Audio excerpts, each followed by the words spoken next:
שמי מרקוביץ' חנוך, אני גר במודיעין. אחד העמותות שאני מתנדב זה עמותת ידיד לחינוך, שזו עמותה שכולם בה הם גמלאים, חלק עסקו בחינוך, חלק לא עסקו בחינוך, אבל באים לתרום לתלמידים בבתי ספר. הם עוסקים בכל מיני נושאים.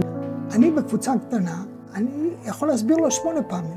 כי תראי, ילד לפעמים המורה מסבירה והוא לא מבין, הוא לא שואל. את יודעת למה הוא לא שואל? כי הוא מסתכל ימינה ושמאלה, הוא רואה אף אחד לא מצביע, אז הוא גם לא מצביע. אבל מה קורה?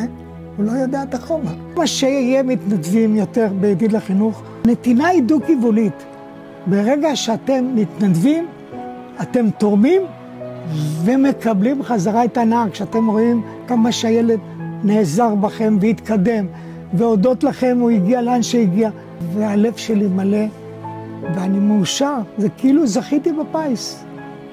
אנחנו צריכים אתכם.